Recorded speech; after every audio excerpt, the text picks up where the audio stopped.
To add more than what the mayor said, first I would just like to thank her for her leadership and her strength in this. It's important because when you get elected mayor, you don't think that this is going to happen. We don't prepare for stuff like this.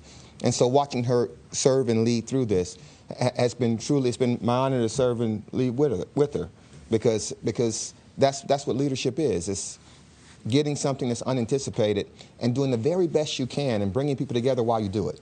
Look, 12 days ago, I think I stood in front of a microphone and I said that we're going to work, we're going to pray, and we're going to get through this together. And that's what we're doing. We're praying, we're working, and we're getting through this together. That takes different forms. Last night, the building came down, so that allows us to expand our search. That's the work that has to take place. You know, as we move forward in this process, I just want everybody not to forget the praying part. Because we're still praying to possibly find survivors. We're praying for peace and answers for the family, and we're praying that we can find the information. We can figure out exactly why this happened. Because this side of the microphone, and I'm sure that all of them would agree, is the worst place in the world in a situation like this. You don't ever want to be delivering bad news to a community because it isn't just those families that are hurt, it's the entire community. The weight of that building coming down, those buildings coming down, is on this entire community. And it's been a long ride for us. Look, it's not lost on me that we celebrated the 4th of July yesterday. And we didn't actually celebrate, not like we do. But last year we didn't actually celebrate like we do either because of COVID. And so it seems like we've been in this kind of malaise for a while as a community. My commitment, her commitment, our commitment is that we're going to pray and we're going to get through this and come out of this together. I know that we can do that. I know that we will do that. I appreciate all of you. Thank you. Thank you, Mr. Vice Chair. National Weather Service, Robert Molleda. Good morning. We're tracking Tropical Storm Elsa near the south coast of Cuba this morning. Although the forecast has the center of the storm passing closer to the west coast of Florida, we will still feel some intermittent showers, especially tonight and tomorrow. And these showers and thunderstorms will have some brief but gusty winds, and these winds could still be quite strong across the area, as well as locally heavy rain and localized flooding possible, and even the possibility of 1 or 2 tornadoes across South Florida. So this is for a time frame of tonight and tomorrow. En español, seguimos siguiendo la tormenta tropical Elsa, que está cerca de la costa sur de Cuba, aunque el centro de la tormenta se espera que esté más cerca de la costa oeste de la Florida. Aquí en el sureste de la Florida vamos a experimentar vientos fuertes en ráfagas con estas lluvias que van a pasar sobre nuestra zona esta tarde y también esta noche y mañana, tanto como posibles inundaciones debido a estas lluvias fuertes y la posibilidad de 1 o 2 tornados. Gracias. Thank you, Mr. Molleda. Division Director for Office of Emergency Management, Deputy Incident Commander Charles Cyrille. Good morning, everyone. Residents and visitors are urged to continue monitoring Tropical Storm Elsa as it makes its closest approach to South Florida. Starting this evening, residents should avoid any unnecessary travel, as strong winds and heavy rains may make driving hazardous. If you have any questions, you can always call 311. Their hotline is open between hours of 8 a.m. and 7 p.m. Residents can also access disaster-related information 24 hours a day on what to do before, during, and after a storm at miamidade.gov/hurricane. Due to our own preparation, we continue to work at the county's Emergency Operations Center. Later today, we will begin implementing plans to redeploy our assets at the collapse site. Our Office of Communications will provide you with information as necessary as to when we will move and the hours and times of our future briefings. Details on future briefings. The Family Assistance Center will maintain service hours between 12 p.m. and 5 p.m. daily.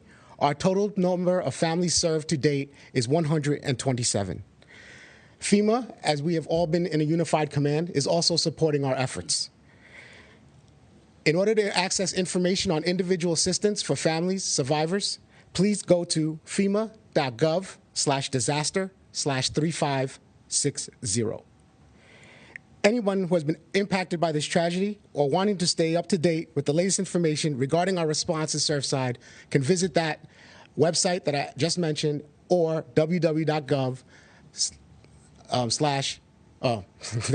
Miami-Dade.gov/emergency. Thank you.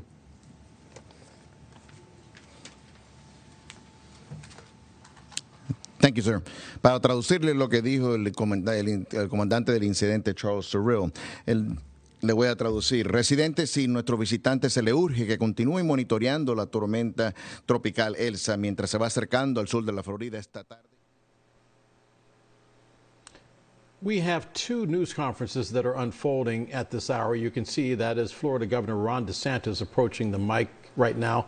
Also from South Florida, let's take a listen to what he has to say. Obviously see the demolished building. When they were raising the issue about doing this, one of the main concerns that we had were, well, two concerns. Was one, you did have a storm approaching. We weren't sure what track that was going to take. We did not want to see any type of problems with that building impeding the search.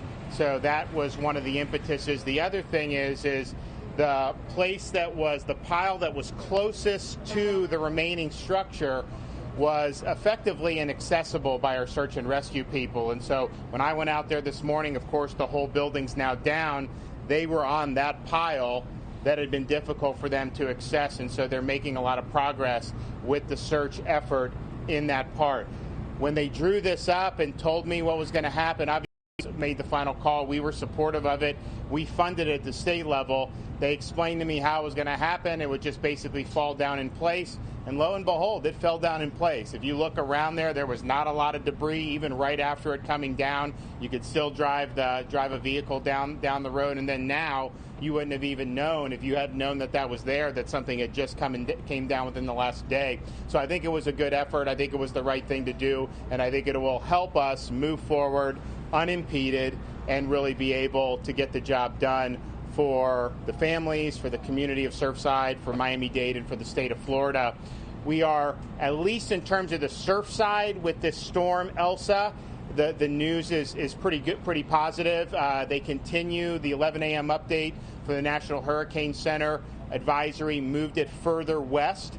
So I will be signing a revised executive order later today, and we will likely be removing Miami-Dade from the affected counties. We will likely be removing DeSoto and Hardy, who are interior Florida, but in the southern part of the state, we'll likely remove them. And that's because the track is pushing it further out into the Gulf of Mexico.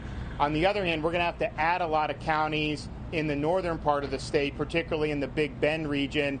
So you're looking at counties like that we had in there north of places like Dixie and Levy County, and then also some interior counties. So we're working with the meteorologists. We're working on that, but we will have that done very soon. So the impact, the landfall impact of this storm is likely to be north of Tampa Bay and probably even north of Citrus County at this point. And again, they're going to continue to monitor the track. It's going to start passing over Cuba today.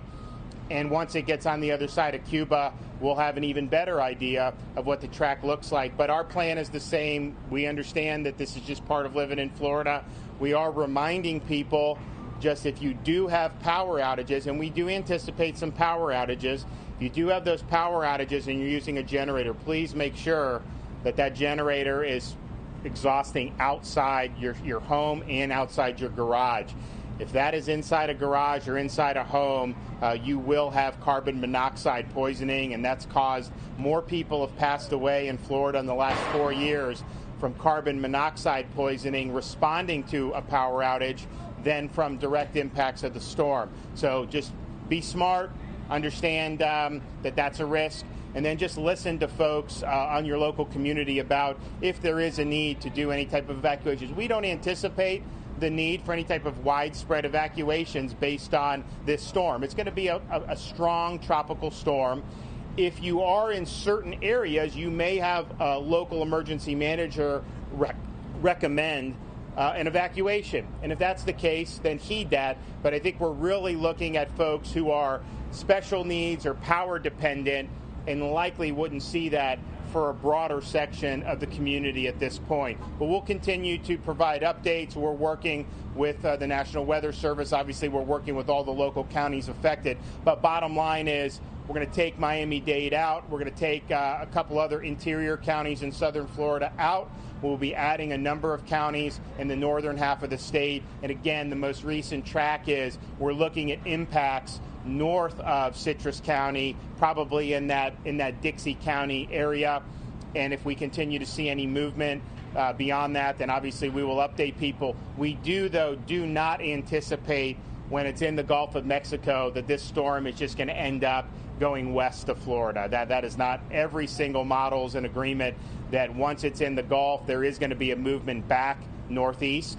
And we obviously anticipate that will impact the state of Florida. So we're ready for that. But we are, as much as you don't want to have to deal with these, the movement west, at least for this Surfside site, means that the impacts here should be incredibly, incredibly minimal. May get some rain.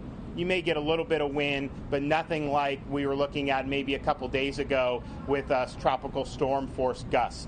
And with that, I'll introduce Kevin Guthrie, Emergency Management Director, and then we'll do the Surfside Mayor, Charles Burkett. Thank you, Governor. Thank you, Lieutenant Governor, for your leadership on this. Being able to respond to two incidents statewide at the same time is something we're very accustomed to, and it makes it much, much easier when you have your leadership, sir and ma'am. The only thing that I'll just kind of put an exclamation point on what the governor just said is I did talk to the state meteorologist, and I did talk to Dr. Ken Graham at the Natural Hurricane Center. Both of them wanted me to let all of our residents know probably the most two significant updates we're going to get is at 11 o'clock tonight and 5 a.m. in the morning on the next updates. As it comes and emerges off the coast of Cuba, there could be the situation where the center may reform to the east or may reform further west. We just don't know what it's going to do when it hits Cuba. So again, as it comes off of Cuba, somewhere around 7, 8 o'clock tonight, they're going to try to get a really good forecast on it at 11 p.m. If not 11 p.m., 5 a.m. tomorrow morning. So again, if you watch the late night news tonight, pay attention to the forecast there. If not, see the ones in the morning on the latest updates. The last thing I would say is, again, do not focus on the center of this storm.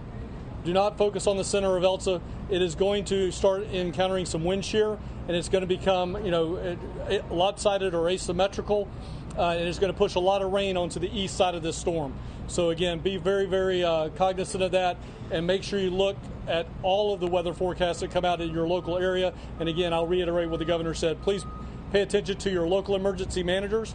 They know your area best. They will order the evacuations based on what's going on in their county. Thank you.